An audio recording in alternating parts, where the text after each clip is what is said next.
دعا کرتے وقت انسان کو حمد و ثنا کے ساتھ آغاز کرنا چاہیے، یعنی اللہ سبحانہ وتعالیٰ کی تعریف کرنی چاہیے، نبی صلی اللہ علیہ وسلم پر درود شریف پڑھنا چاہیے، اور اس کے بعد اپنی عرض رکھنی چاہیے۔ تو جس دعا کے آگے پیچھے درود شریف پڑھ لیا جائے وہ دعا بھی قبول ہوتی ہے۔ فضالہ بن عبید رضی اللہ عنہ سے روایت ہے کہ ایک مرتبہ رسول اکرم صلی اللہ علیہ وسلم تشریف فرما تھے۔ ایک شخص آیا اور اس نے نماز پڑھی، پھر کہنے لگا اے اللہ مجھے بخش دے اور مجھ پر رحم کر۔ تو رسول اللہ صلی اللہ علیہ وسلم نے فرمایا اے نمازی تو نے جلدی کی، جب نماز پڑھ چکو تو بیٹھے رہو، اللہ کی اس طرح حمد و ثنا بیان کرو جیسا کہ اس کا حق ہے، پھر مجھ پر درود بھیجو، پھر اس سے دعا کرو، یعنی یہ دعا مانگنے کا ادب اور سلیقہ ہے۔ پھر اسی طرح یہ ہے کہ انسان کی دعاؤں کی قبولیت میں بعض اوقات اس کے گناہ حائل ہوتے ہیں، اور جب انسان استغفار کرتا ہے، توبہ کرتا ہے تو دروازے کھل جاتے ہیں۔ اسی لیے انسان جب دعا کرے تو اس کے ساتھ ساتھ اپنے رب سے توبہ اور استغفار کرے۔ پھر اسی طرح دعا کرنے کے ادب میں سے ایک چیز یہ بھی ہے کہ انسان جب دعا کرنا شروع کرے تو سب سے پہلے اپنے لیے دعا کرے، پھر اپنے قریبی لوگوں کے لیے دعا کرے، اور پھر تمام لوگوں کے لیے دعا کرے۔ کہ بعض اوقات ہم سمجھتے ہیں ہماری دعا قبول نہیں ہوئی، اور شیطان کا کام یہ ہوتا ہے کہ وہ بندے کے دل میں مایوسی پیدا کرے۔ جب بھی انسان کے دل میں ایسا خیال آئے کہ اس کی دعا قبول نہیں ہوئی تو اسے ہمیشہ یاد رکھنا چاہیے کہ رسول اللہ صلی اللہ علیہ وسلم نے قبولیت دعا کی مختلف قسمیں یا طریقے بتائے ہیں۔ ایک تو یہ کہ جو کچھ انسان مانگتا ہے اس کو وہ مل جائے، یا پھر یہ کہ وہ تو نہ ملے لیکن اس کے برعکس اس کے بدلے میں اس کی کسی مصیبت یا مشکل کو اس سے دور کر دیا جائے یا آنے سے روک دیا جائے۔ تیسری صورت یہ کہ دنیا میں تو انسان کو اس دعا کے صلے میں کچھ نہ ملے، لیکن قیامت کے دن وہ تمام دعائیں اس کے اعمال نامے میں شامل کر کے اسے ان کا بہترین بدلہ یا جزا دی جائے۔ ایسی صورت میں جو تیسری صورت ہے، اگرچہ دنیا کے اعتبار سے ایک مشکل صورتحال ہے، لیکن قیامت کے دن بندہ جب اپنی دعاؤں کا صلہ دیکھے گا، اس عبادت کی جزا پائے گا وہاں پر، تو اس وقت تمنا کرے گا کہ اے کاش دنیا میں میری کوئی دعا بھی قبول نہ ہوتی۔ لیکن دعا کی قبولیت کے لیے پھر کچھ شرائط ہیں۔ ایک بات تو یہ اس میں جو سب سے پہلے کہ انسان کا رزق حلال ہو، کیونکہ حرام کھانا انسان کی دعاؤں کی قبولیت میں رکاوٹ کا سبب ہوتا ہے۔ پھر اسی طرح جب انسان اللہ سے دعا مانگے تو اس وقت بہت توجہ کے ساتھ دعا کرے، کیونکہ حدیث میں آتا ہے کہ اللہ سبحانہ وتعالی غافل دل کی دعا قبول نہیں کرتے، یعنی ایک انسان مانگ رہا ہے لیکن اس کو پتہ ہی نہیں کہ وہ کیا مانگ رہا ہے، صرف رٹے رٹائے کچھ لفظ زبان سے نکال رہا ہے یا سنی سنائی کوئی بات دہرا رہا ہے، لیکن اس کے دل سے وہ بات نہیں نکل رہی ہے، وہ مانگنا نہیں، بس کچھ الفاظ کا پڑھ دینا ہے، تو یہ طریقہ بھی درست نہیں۔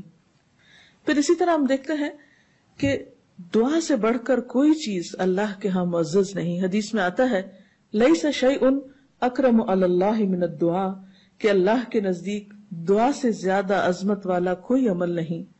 ایک اور حدیث میں آتا ہے ولا يرد القضاء الا الدعاء ولا يزيد في العمر الا البر، کہ تقدیر کو دعا کے علاوہ کوئی چیز نہیں بدل سکتی، یعنی انسان کی جو تقدیر ہے جو لکھی ہوئی ہے اس میں تبدیلی دعا کی وجہ سے ہو سکتی ہے، کیونکہ اللہ تعالیٰ کے ہاتھ میں ہے سب کچھ۔ یمحو اللہ ما یشاء ویثبت، جو چاہتا ہے اللہ مٹا دیتا ہے اور جو چاہتا ہے ثابت کر دیتا ہے، لکھ دیتا ہے۔ تو بات یہ ہے کہ انسان کو ہمیشہ مانگتے رہنا چاہیے اور پورے جزم کے ساتھ، ارادے اور عزم کے ساتھ مانگنا چاہیے۔ کبھی یہ نہیں کہنا چاہیے کہ اگر تو چاہے تو قبول کر لے، نہیں چاہے تو نہ کرے، نہیں۔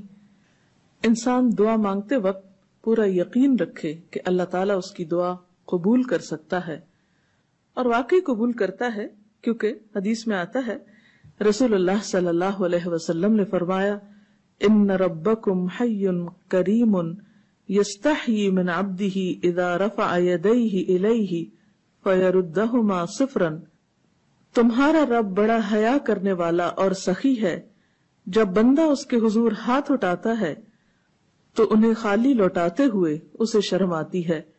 یعنی اللہ تعالیٰ جو مالک الملک ہے، تمام خزانے اس کے ہاتھ میں ہیں، وَلِلَّهِ خَزَائِنُ السَّمَاوَاتِ وَالْأَرْضِ، آسمان و زمین کے سارے خزانوں کی کنجیاں اس کے پاس ہیں، ان کا مالک وہ ہے۔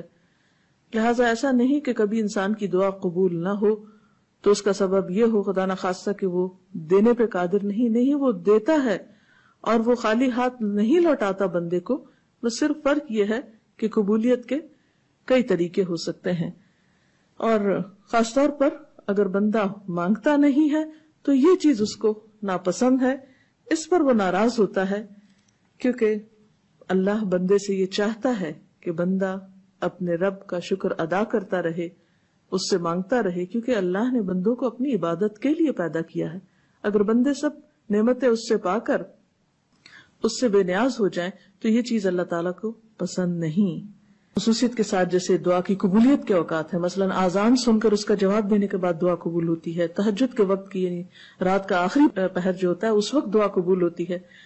پھر اسی طرح عبادات کے بعد جیسے نماز کے بعد، قرآن پاک پڑھنے کے بعد، پھر روزہ کھلنے کے وقت، اسی طرح حج عمرے کے جو مختلف مناسک ہیں ان کی ادائیگی کے دوران، کعبۃ اللہ پر پہلی نظر پڑتے ہوئے. اس کے بہت سے ایسے مواقع کتابوں میں آپ پڑھ سکتے ہیں کہ جس میں انسان کی دعا رد نہیں ہوتی، قبول کر لی جاتی ہے. تو اس میں اگر انسان تھوڑی دیر کے لیے ارادتاً یکسوئی اختیار کرے تو انشاءاللہ اس کو فائدہ ہوگا. مثلا رات کے آخری حصے میں دعائیں بہت قبول ہوتی ہیں. حدیث میں آتا ہے رسول اللہ صلی اللہ علیہ وسلم نے فرمایا، ہمارا رب تبارک و تعالی ہر رات کو اس وقت آسمان دنیا پر آتا ہے جب رات کا آخری تہائی حصہ رہ جاتا ہے. وہ کہتا ہے، کوئی مجھ سے دعا کرنے والا ہے کہ میں اس کی دعا قبول کر لوں؟ کوئی مجھ سے مانگنے والا ہے کہ میں اسے عطا کر دوں؟ کوئی مجھ سے بخشش طلب کرنے والا ہے کہ میں اسے بخش دوں؟ یعنی اگر کوئی اس وقت مجھ سے دعا کرے گا تو میں ضرور اس کی دعا قبول کر لوں گا. لیکن عموماً رات کے آخری حصے میں انسان گہری نیند میں چلا جاتا ہے اور یہ قبولیت کا وقت اس سے کھو جاتا ہے. تو اس خصوصی طور پر اگر انسان کی زندگی میں کوئی پریشانی ہو یا کچھ چیزوں کے بارے میں وہ واقعی سنجیدہ ہو کہ وہ اسے ملنی چاہیے دنیا اور آخرت کی کامیابیوں میں سے، بھلائیوں اور خیر میں سے، تو اس کو چاہیے کہ اس وقت میں دعا کا اہتمام کرے. نبی صلی اللہ علیہ وسلم نے یہ بھی فرمایا کہ تمام اوقات سے زیادہ بندہ پچھلی رات میں اپنے رب کے قریب ہوتا ہے، پس اگر تم سے ہو سکے تو تم اس گھڑی میں اللہ کو یاد کرنے والوں میں سے بن جاؤ تو ضرور بن جاؤ. پھر اسی طرح آذان کے بعد اور اقامت سے پہلے دعا قبول ہوتی ہے. یعنی مؤذن جب آذان دے رہا ہو تو جو الفاظ وہ دہرا رہا ہو ان کو دہراتے جانا چاہیے، سوائے حی علی الصلاح اور حی علی الفلاح کے، کہ اس کے جواب میں لا حول ولا قوت الا باللہ پڑھنا چاہیے. اور جب مؤذن آذان کہہ چکے تو آذان کے بعد کی دعا پڑھ کے، درود شریف پڑھ کر، جو بھی انسان کے دل میں حاجت ہو وہ اپنے رب کے سامنے رکھے. تو وہ دعا کے قبولیت کا وقت ہوتا ہے، اس وقت آسمان کے دروازے کھلتے ہیں. تو اس وقت انسان کو یہ وقت ضائع نہیں کرنا چاہیے اور چھوٹی چھوٹی چیزیں بھی اپنے رب سے مانگتے چلے جانا چاہیے تاکہ انسان کسی انسان کا محتاج نہ ہو. پھر اسی طرح سجدہ میں انسان اپنے رب کے بہت قریب ہوتا ہے، اس وقت دعائیں خوب سنی جاتی ہیں تو خوب انسان کو پکارنا چاہیے. فرض نماز کے بعد دعا قبول ہوتی ہے، تو فرض نماز کے بعد آیت الکرسی پڑھنا اور دعا مانگنا انسان کے فائدے میں ہے، بجائے اس کے کہ انسان فوراً مصلی سے اٹھ جائے یا ادھر ادھر کی باتیں شروع کر دے. پھر اسی طرح جمعے کے دن ایک خاص گھڑی ہوتی ہے جس میں انسان کی دعا قبول ہوتی ہے، اور اس کے بارے میں ایک روایت میں آتا ہے کہ وہ جمعے کے دن کی آخری گھڑی ہوتی ہے. تو بہرحال جمعے کے دن خصوصی طور پر دعاؤں کے مانگنے کا اہتمام کرنا چاہیے. پھر اسی طرح ماہ رمضان میں ہر دن اور رات میں ایک گھڑی ایسی ہوتی ہے کہ جس میں دعا قبول ہوتی ہے، اس وقت بھی زیادہ سے زیادہ دعائیں مانگنی چاہیے. عرفہ کے دن اللہ سبحانہ و تعالیٰ سب سے زیادہ لوگوں کو جہنم کی آگ سے آزاد کرتا ہے، تو اس دن وہاں کے لوگ جو حج پر گئے ہیں وہ تو دعائیں مانگتے ہی ہیں، اور جو لوگ نہیں بھی جا سکے وہ بھی اس دن کی برکت سے فائدہ اٹھاتے ہوئے خوب دعائیں کریں. پھر اسی طرح بارش ہوتے وقت بھی دعا قبول ہوتی ہے. پھر زمزم پیتے وقت دعائیں قبول ہوتی ہیں. قرآن مجید کی تلاوت کے بعد دعا قبول ہوتی ہے. تو انسان کو ان مواقع سے خوب فائدہ اٹھانا چاہیے. پھر اسی طرح مریض اور میت کے پاس جو دعائیں کی جاتی ہیں وہ بھی قبول ہوتی ہیں. تو اللہ تعالیٰ سے دعا ہے کہ وہ ہماری دعاؤں کو بھی سن لے اور ہمیں قبولیت کے اوقات سے بھرپور فائدہ اٹھانے کی توفیق دے، اور ہمیں دعائیں مانگنے کے آداب سکھا دے. وآخر دعوانا ان الحمد للہ رب العالمین۔ السلام علیکم ورحمۃ اللہ وبرکاتہ۔